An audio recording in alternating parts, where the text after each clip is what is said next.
दोस्तों, ज़्यादातर लोग पैसे कमाने के साथ साथ मनी सेविंग भी करते हैं, जिसके लिए वे अलग अलग जगहों पर पैसे जमा करते हैं। जैसे एफडीज कराते हैं, आरडीज कराते हैं, पीपीएफ में पैसे जमा करते हैं और कुछ लोग रिटायरमेंट पॉलिसी भी लेते हैं, ताकि हमें अपने भविष्य में किसी भी तरह की फिनेंशियल यानी कि आर्थिक समस्याओं का सामना ना करना पड़े। अगर आप एम्प्लॉय हैं और आपने कोई भी पेंशन स्कीम नहीं ले रखी है, तो एनपीएस आपके लिए एक विकल्प हो सकता है। लेकिन एनपीएस में अकाउंट खुलवाने से पहले इसके बारे में अच्छी तरह से जान लेना चाहिए। यहाँ पर आपको मैं एक बात बता दूं कि एनपीएस का full form national pension system होता है, लेकिन इसे न्यू पेंशन सिस्टम और न्यू पेंशन स्कीम के नाम से भी जाना जाता है। मैं आपको कुछ महत्वपूर्ण बिंदुओं के माध्यम से बहुत ही कम समय में और आसान तरीके से एनपीएस को बताऊंगा और आपको अच्छी तरह से समझ भी आ जाएगा। तो आगे बढ़ने से पहले दोस्तों, आपसे एक रिक्वेस्ट है कि आप सब वीडियो को स्किप या फॉरवर्ड मत करिएगा, क्योंकि एक भी पॉइंट छूटा तो एनपीएस को समझने में दिक्कत आएगी। अगर आपको एनपीएस और ओपीएस में कंपैरिजन वीडियो चाहिए तो कृपया कमेंट में ज़रूर बताएं और हमारे चैनल को सब्सक्राइब भी जरूर करें। तो चलिए वीडियो में आगे बढ़ते हैं। तो देखते हैं कि हम किन किन बिंदुओं के माध्यम से एनपीएस को समझेंगे।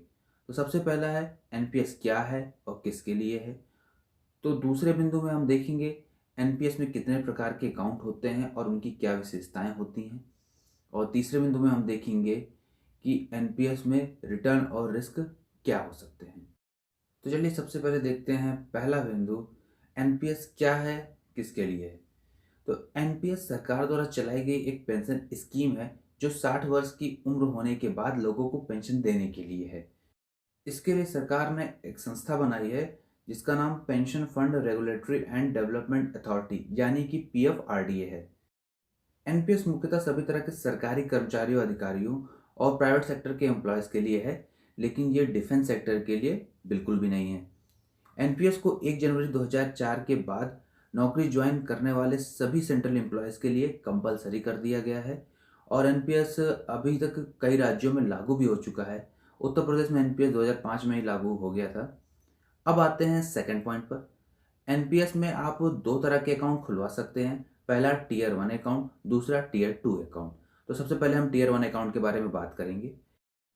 टीयर 1 अकाउंट सरकारी विभागों और सरकारी कंपनियों के एम्प्लॉयज़ के लिए होता है। जितने भी केंद्र के कर्मचारी अधिकारी हैं उनके लिए यह अकाउंट खुलवाना जरूरी होता है। टीयर 1 अकाउंट में एम्प्लॉयज़ को अपनी सैलरी यानी कि मूल वेतन प्लस टीए का 10% प्रतिमाह जमा करना होता है और सरकार द्वारा एम्प्लॉय के सैलरी का 14% उसके एनपीएस अकाउंट में जमा किया जाता है।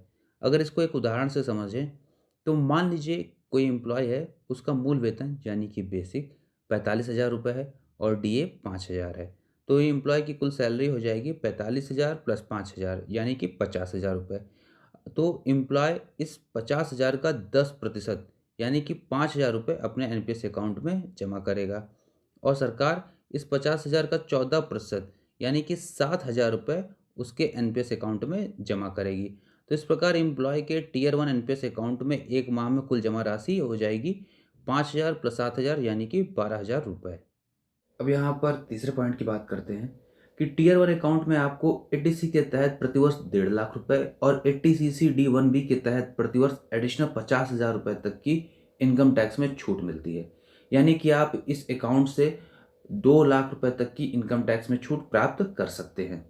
नेक्स्ट, टीयर 1 अकाउंट में आप 60 साल के बाद कुल राशि का 60% ही निकाल सकते हैं और यह राशि टैक्स फ्री होती है और बाकी की जो बची 40% राशि होती है उससे एन्युटी खरीदी जाती है और जिससे आपकी पेंशन बनती है।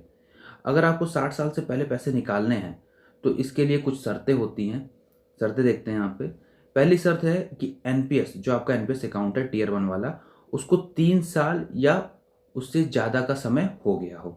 दूसरी शर्त, टीयर 1 अकाउंट से आप कुल जमा राशि का 25% तक ही निकाल सकते हैं और ये जो आप पैसे निकालेंगे ये कुछ विशेष परिस्थितियों के लिए ही निकाल सकते हैं, कि जैसे कोई मेडिकल इमरजेंसी हो या आपकी बेटी की शादी हो या बच्चों की पढ़ाई हो या फिर आप पहला घर लेने वाले हों।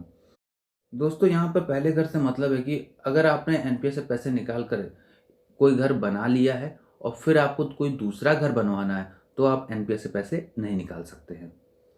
तो चलिए एक ज़रूरी बात और भी देख लेते हैं कि अगर टीयर 1 अकाउंट से 60 साल से पहले अगर आप पैसे निकालते हैं तो सिर्फ 3 बार ही पैसे निकाल सकते हैं और अगर आपने एक बार पैसा निकाल लिया है तो उसके 5 साल बाद ही दोबारा पैसे निकाल पाएंगे। तो ये थी कुछ जानकारियाँ टियर 1 अकाउंट के बारे में। तो अब बात करते हैं टियर 2 अकाउंट के बारे में। तो टियर 2 अकाउंट को कोई भी खोल सकता है, चाहे आप गवर्नमेंट एम्प्लॉय हो या फिर प्राइवेट सेक्टर के एम्प्लॉय हो। इवन आप अगर हाउस वाइफ हैं तो आप भी टियर 2 अकाउंट खोल सकती हैं।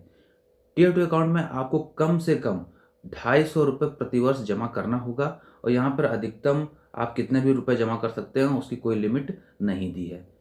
इस अकाउंट में आपको इनकम टैक्स में कोई भी छूट नहीं मिलेगी और टियर 2 अकाउंट में आप कभी भी जमा की गई हुई राशि को निकाल सकते हैं, इसमें कोई बाउंडेशन नहीं है।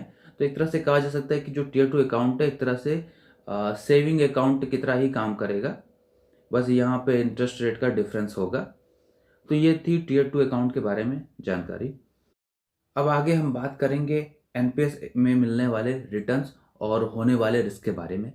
तो आपको एनपीएस अकाउंट के तहत जो भी पेंशन मिलेगी उसका कोई फिक्स्ड अमाउंट नहीं होता कि आपको कितनी पेंशन मिलेगी, क्योंकि जो भी आपके अकाउंट में जो भी राशि होती है इसे शेयर मार्केट में, बीमा कंपनियों में, बॉन्ड्स लेने में, गवर्नमेंट सिक्योरिटीज़ लेने में इस्तेमाल किया जाता है और इनसे क्या रिटर्न मिलेगा ये सब मार्केट पर ही निर्भर करता है।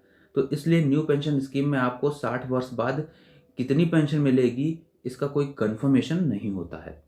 तो आशा करता हूँ कि आप एनपीएस के बारे में समझ गए होंगे।